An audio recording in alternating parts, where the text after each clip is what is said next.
Manfred von Richthofen, to start off his soldiering career, was put into a military academy by his father, the first career soldier in the Richthofen family, at around the age of 11. Manfred had little love for that place. However, he was forced to go, but he did the bare minimum in his studies, except for the subjects he enjoyed, which was mostly horseback riding. At the outbreak of World War I, Manfred was put in charge of a cavalry unit as a young lieutenant to do reconnaissance in Russia. After being nearly wiped out, Manfred's unit was moved away from the front and was sent to run supplies. Richthofen was made a courier, which he hated because he found it boring, and he also thought it wasn't fair that other people were dying and fighting in the trenches while he rode behind them. He wasn't allowed to go up within 1,500 yards of the trenches, and he wrote a famous letter to superiors about becoming an airman. Quoting Richthofen, "My dear Excellency, I have not gone to war in order to collect cheese and eggs, but for another purpose." He wanted to fly. Many soldiers at that time envied the flying men because, well, they flew, and they got to go back to a bed and a hot meal each night. Although what they didn't know is that the average life expectancy of a pilot was approximately 2 weeks. Richthofen was made an airman in May of 1915. Richthofen started off as an observer in a larger bomber plane in Russia. He liked flying in Russia because they had no air force, or a very little one, and he said that made his job a lot easier, and he was able to focus on dropping bombs instead of trying to manage a machine gun. He describes one story of successfully managing to bomb out a bridge they discovered where Russian troops were trying to cross, and ended up winning the Germany the battle. Soon afterwards, Richthofen met Lieutenant Belk. Even though Richthofen was an observer, he still occasionally had dreams of becoming a pilot himself. He didn't want to become a pilot at first because he was scared the war would be over before he would learn how to fly. However, he joined Belk's flying school. After initially failing the entrance exam, he kept practicing and working at it, using the work ethic he gained at the military academy, and eventually he became a pilot of his own.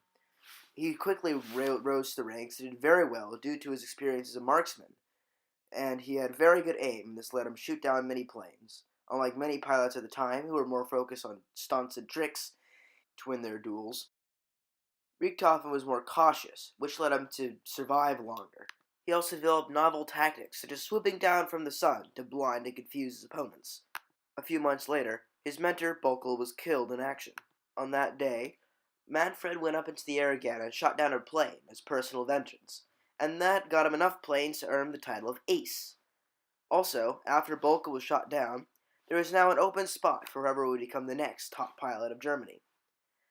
It would prove to be Richthofen. As he kept racking up more and more kills, Richthofen's fame grew, and he decided to paint his plane red to be more recognizable. He was given control of a squadron, called the Flying Circus.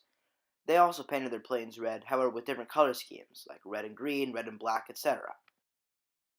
At this point in his life, Richthofen had shot down over 60 planes, and he was being used as a propaganda symbol throughout Germany to inspire the populace. You could purchase collectible posters of various aces, and Richthofen's was by far the most valuable. He was ordered to stop flying because of his value as propaganda, however he refused. Soon afterwards, he was moved again to Russia for more bombing. This time around, he had bombs on the other side of his plane, and he was much more successful. He didn't enjoy it as much here, because there wasn't an air force to fight back. This is towards the end of the war, where Russia was soon to pull out. After originally flying in a large battle plane, now known as a bomber, Richthofen compared the two, the fighter and the bomber, saying that the fighter was more modern as it was faster, sleeker, and could still drop bombs.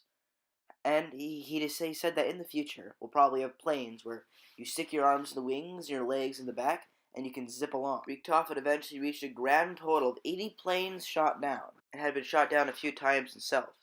He described this one incident where he was shot in the back of the head, and he went blind, and his plane plummeted down, yet he managed to recover and land. Most of his victims were not so lucky. The English were known for a foolish gallantry, where they would fight to the end, even though they could have landed and been captured instead of dying at his hands. Richthofen described being shot from the ground as chestnuts cracking. However, this would end up being his demise, as he was shot down by anti-aircraft gunners. In the April of 1918, Manfred von Richthofen was declared dead.